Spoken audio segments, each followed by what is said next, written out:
Ladies and gentlemen, this is TVP World. You're watching World News Tonight. I'm your host, Benjamin Lee. Putin announces an Easter ceasefire, met with a skeptical response from Ukraine. Peace is promised, but doubt lingers. We'll have more on that in just a moment, but first, let's take a look at tonight's headlines. Dodik under pressure. Can Lithium buy Republika Srpska a way out? Migrant wave or political weapon? Poland's border in the spotlight. Blessings, baskets, and a breath of spring. Easter spirit is on display.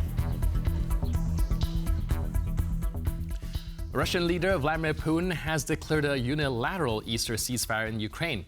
He reportedly ordered his chief of general staff, Valery Gerasimov, to halt hostilities starting at 5 p.m. Central European time on Saturday. The ceasefire is expected to last through the end of Easter Sunday. Putin said he hopes Ukraine will follow suit. But Russian forces have a track record of violating ceasefire and combat pauses, then falsely denying it. Within just 30 minutes of the announcement, the Kyiv Post reported loud explosions in Ukraine's capital city. Oz Chatterjee brings us the latest.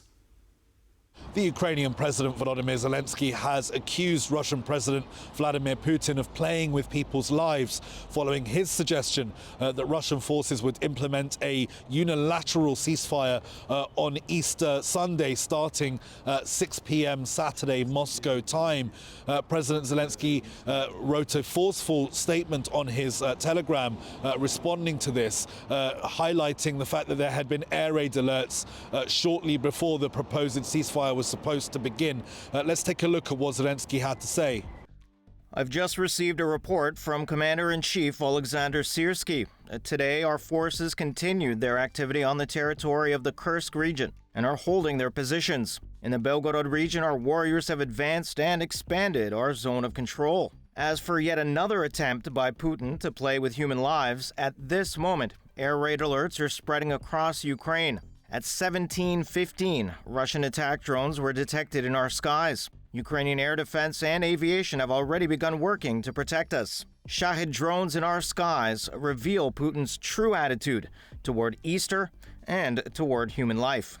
The Ukrainian president also used the opportunity to insist that his forces were still fighting inside Russia, inside Kursk and Belgorod Oblast, following updates from the Russian government on their position militarily in those particular regions. So a lot of anger emanating from Kyiv tonight, seeing Putin's Easter ceasefire proposed idea as a cynical PR attempt, one that is being used by the Russian government to mask the fact that they have killed many civilians over the Easter holidays so far.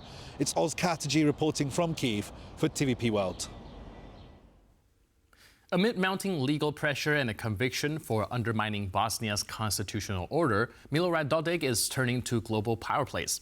The Republika Srpska leader is pitching a lithium deal to Washington, seemingly in a bid to ease international scrutiny, despite questions over the actual size of the mineral deposits.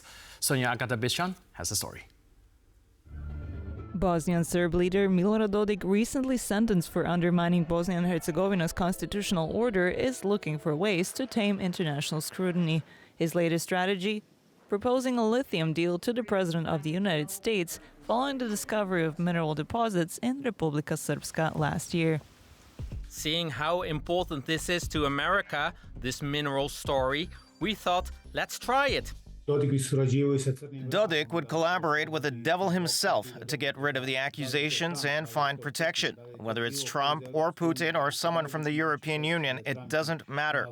He'll try to trade the lithium deposits for his personal freedom. But I have to disappoint the audience that thinks there are huge amounts of lithium. There are only traces of the metal. Bosnia and Herzegovina is divided into two entities, the Federation of Bosnia and Herzegovina and Republika Srpska, along with Brčko district. Dodik is the president of Republika Srpska. Republika Srpska is a country. Dodik's response to his possible arrest has ranged from threats of armed resistance to declarations of independence for Republika Srpska. This stance has sparked criticism from EU's top diplomat Kaja Kallas during her visit to Bosnia and Herzegovina in early April. Republika Srpska leadership is undermining the constitutional and legal order. On Friday, Dodik argued that should the second instance court uphold his conviction to 1 year in prison and a 6-year ban on political activity, he would proceed with his political career anyway, if not as president of Republika Srpska, then as prime minister, ignoring that this too would be in violation of the ban.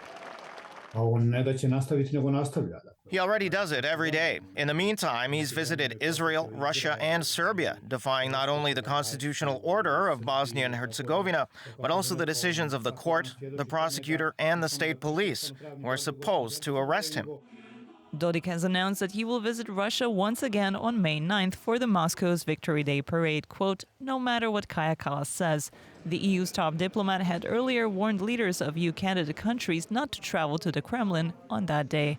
For TVP World, I'm Sonia Gatabiszczan.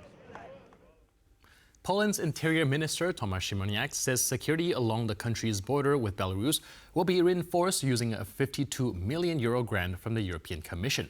His comments follow reports earlier this week that Minsk is inviting 150,000 Pakistani workers to Belarus, fueling fears that the regime of Alexander Lukashenko could be preparing to escalate its hybrid illegal migration war with the West. John Todd brings us a report. Polish officials and the country's interior minister Tomasz Siemoniak survey the border with Belarus during an early Saturday visit. The minister welcomed a €52 million investment by the European Commission in Poland's border security. There is no indication that the hybrid aggression by Russia-backed Belarus will stop, so we will take further measures. Earlier this week, it was reported that Belarusian leader Alexander Lukashenko has invited 150,000 workers from Pakistan to fill a labour gap following a meeting with Pakistan's Prime Minister in Minsk. Last weekend, Polish border guards spotted men in Belarusian military uniforms accompanying a group attempting to illegally cross the border into Poland. Analysts say the mass invitation could be used to fuel Russia and Belarus's hybrid war waged via illegal immigration at the EU's eastern border. That's got hybrid activity, hybrid warfare written all over it based on a precedent that he set with past actions. If people are ammunition, they just basically got permission to reload and in fine style. And the question of where does that 150,000 people go? I would be very concerned, not just if I'm Poland and the Baltics, but Western Europe should also look at this with a very sanguine eye and take steps to remediate. Siemoniak said Poland's border is now 98% effective, raising concerns that Moscow and Minsk may target elsewhere along the EU's eastern frontier. Meetings are planned with Finland, Estonia, Latvia and Lithuania to ensure a unified, impenetrable approach. John Todd for TVP World. In Warsaw, sirens marked a moment of reflection as Poland commemorated 82 years since the Warsaw Ghetto Uprising. Once Europe's largest Nazi-era ghetto, it became the site of a historic act of Jewish resistance during the Holocaust. Survivors, families, and officials gathered to honor the memory. Alex Somlinski reports.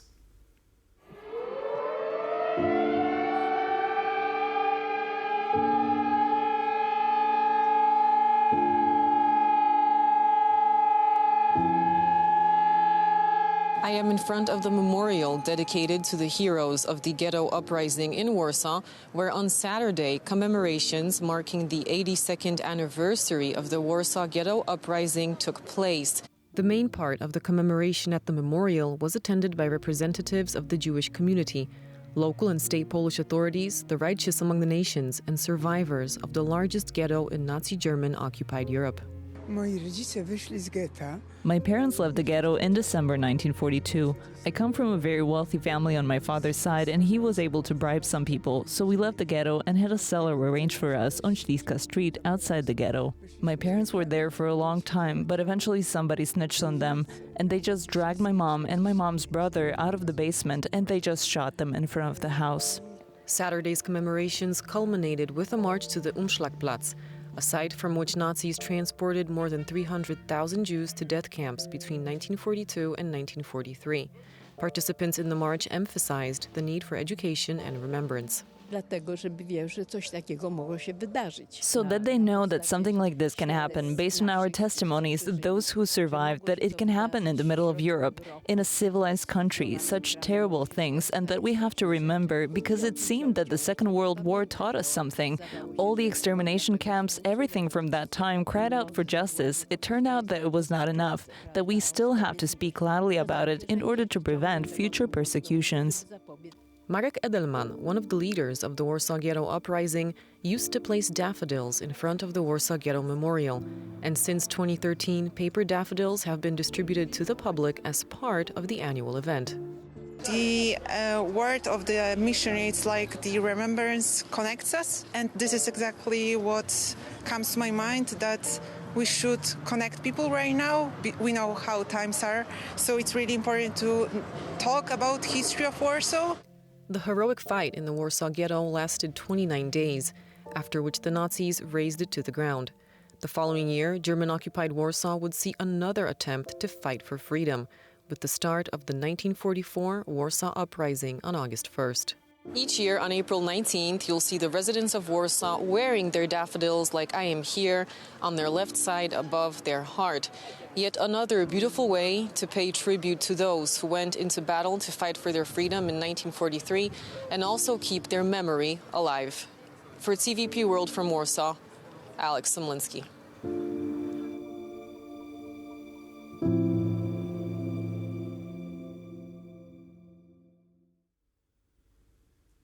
A popular flavor of salty steaks or pretzels is back on store shelves. Now, one of the country's best-known brands had to stop production of its cheese and onion variety after a fire destroyed its factory last year. Despite the setback, the owner kept all employees on the payroll and continued paying full salaries even though the workload dropped to just a quarter. Mike Steele has more. A public discussion about working conditions in Polish private businesses was sparked a few years ago by this message, allegedly hung up on a cupboard in an office kitchen. It read, Lipton tea is reserved for board members and guests only. Please use Saga. Which is considered to be a more budget type of tea. For years to come, Poles made fun of how they were treated by some employers. The producer of the popular pretzels and salty sticks known by the name of Paluszki Beskidzkie proved that this kind of approach to its employees is not the norm. Last year, a fire broke out in its factory, consuming 2 of 3 production halls. None of the workers were injured, but the company's production capacity dropped dramatically. The owner said that he would not lay off any of the nearly 600 people he employed. Our boss has a good heart. He's good with people. A rotating work system with full pay was introduced, which was well received by the public and politicians as well, who called to buy more of their products. Today, the company's owner says their flagship flavor is back. The fire made it impossible for us to produce a large part of our selection of products.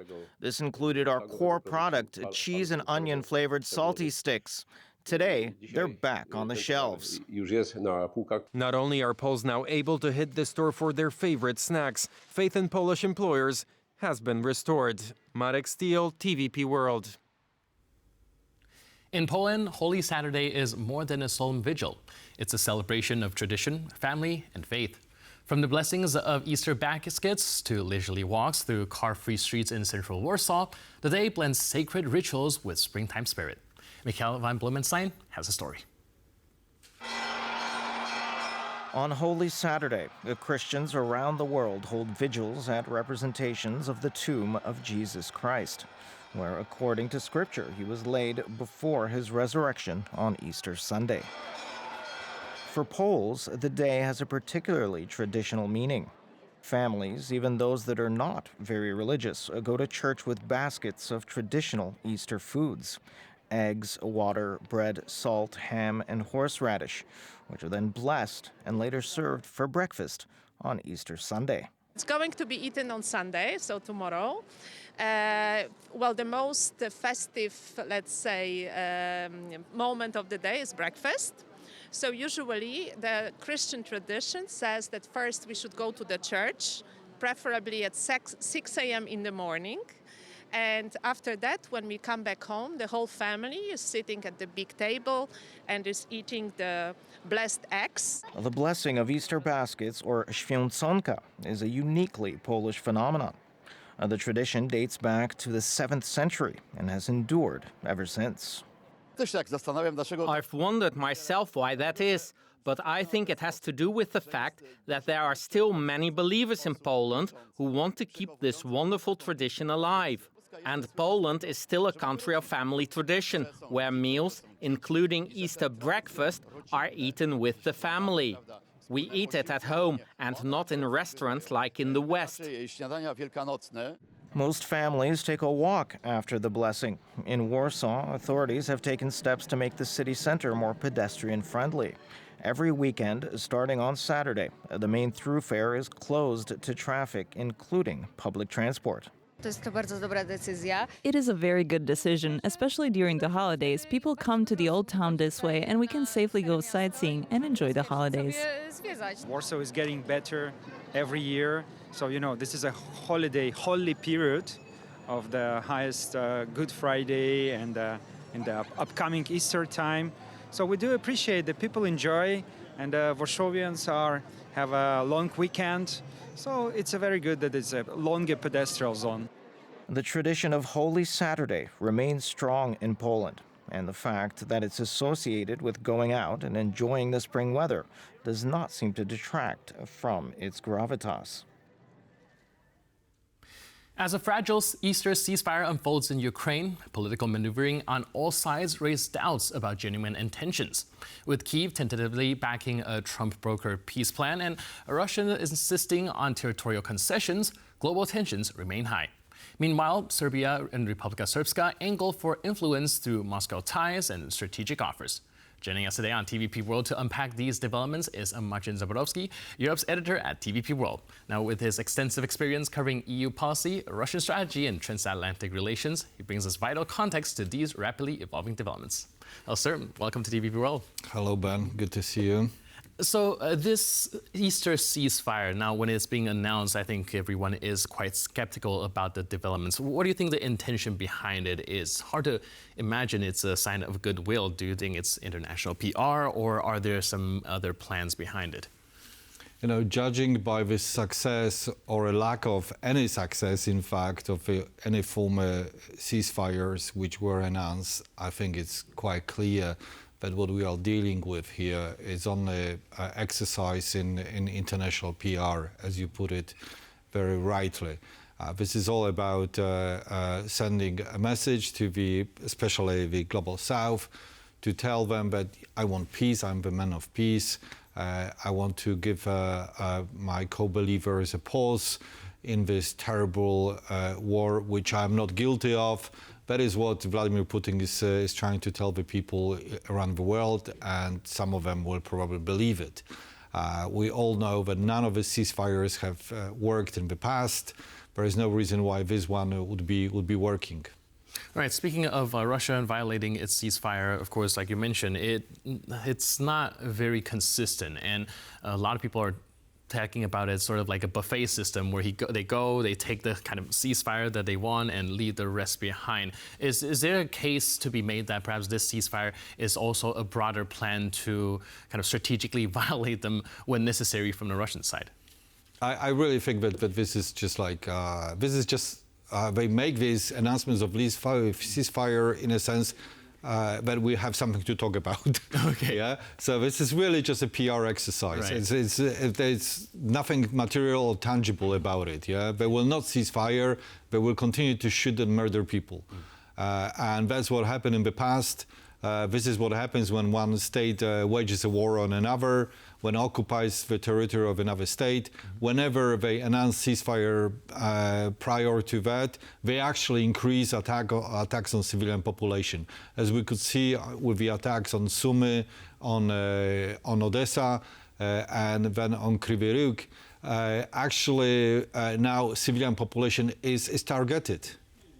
Yeah, so again, I think it is correct for the Ukrainians to be very skeptical of it. And of course, we here at TV People will keep an eye out on the situation. Now, when it comes to Ukraine's acceptance of Trump's proposed peace deal, they say there are 90% accepting of the framework. Do you think that's going to shape the dynamics of the negotiation going forward with like largely kind of being on the same page now between Ukraine and the United States?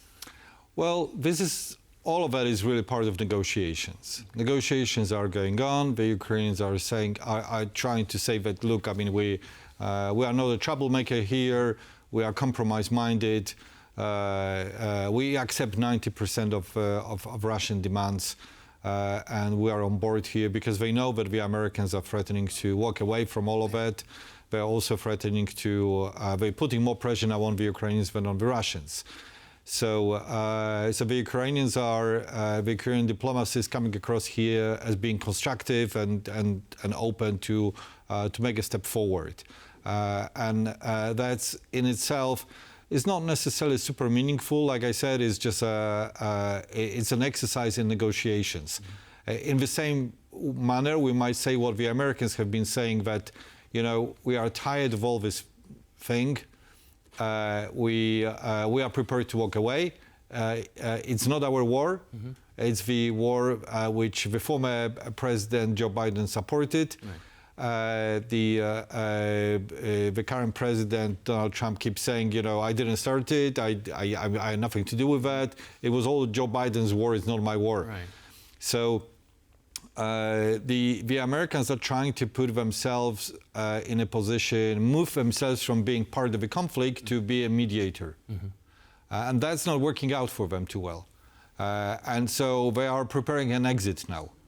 And that's obviously not great news for Ukraine. That's why you see Ukrainians saying, you know, we accept almost anything, but just few things we don't accept, for example, de jure territorial concessions.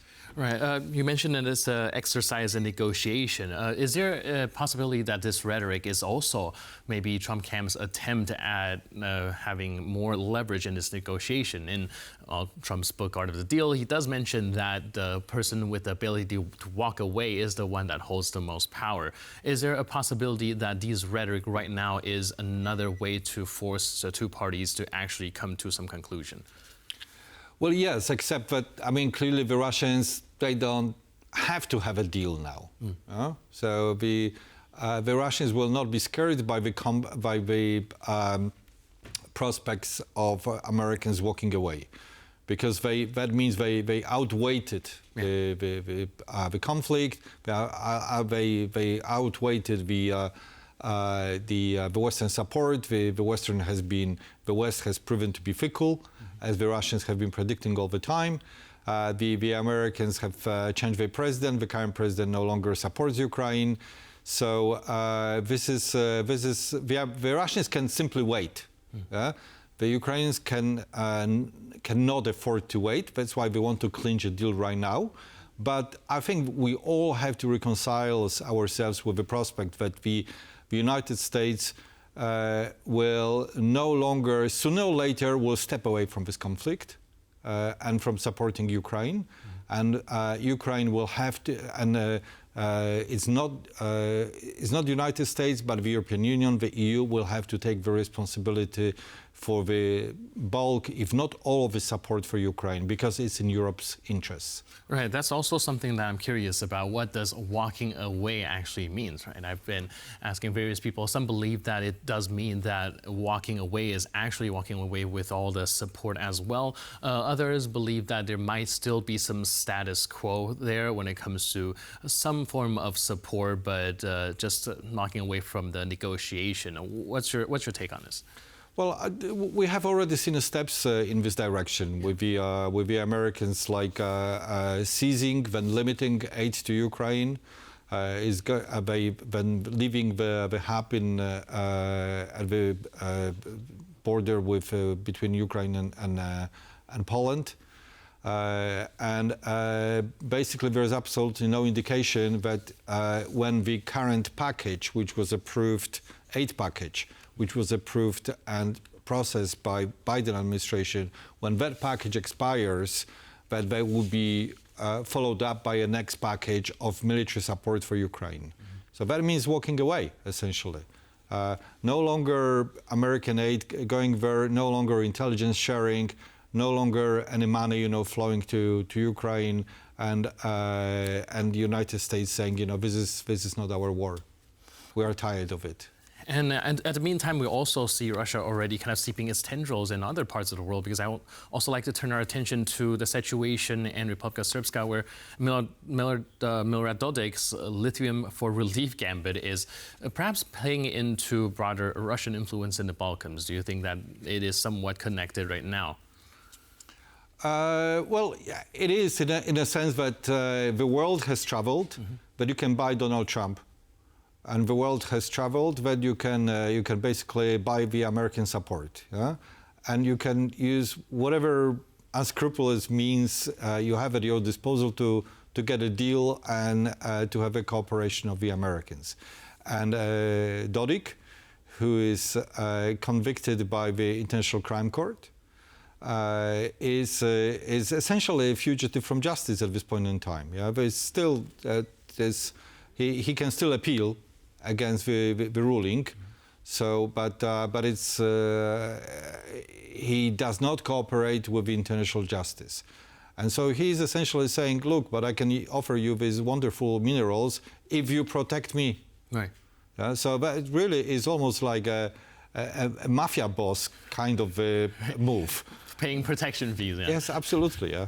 Yeah, like you mentioned, a lot of people are seeing the United States now as a more kind of transactional form of foreign policy. Yeah. Another thing that comes into my mind is also the negotiation with Iran that is supposedly having the mediator being Russia itself. So do you think that's probably something that Russia is also pursuing in order to maybe gain some favors with this negotiation on the Ukrainian front?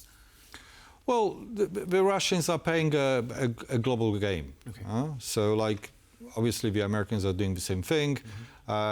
So when it comes to Iran, that is something which is of far more importance to the United States and to the American closest Middle Eastern ally, meaning Israel.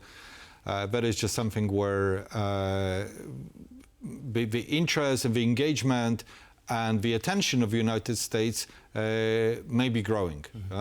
And Russians are holding some cards there, right. Especially when it regards things like cooperation on the development of the nuclear projects in Iran.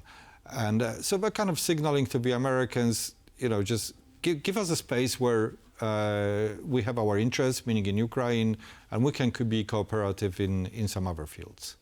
Now, last but not least, there's also some interesting move made by President Zelensky that I want to pick your brains on, because recently he's also trying to connect China's support for Russia in his war against Ukraine, because, there's a lot of talks about perhaps Trump is pulling away from the Russian-Ukraine conflict to focus more on the Indo-Pacific, namely China. So do you think that by highlighting that everything is all tied together and you can't deal with China in isolation without the involvement of Russia is kind of Ukrainians' way of trying to keep U.S. engaged and involved in the situation?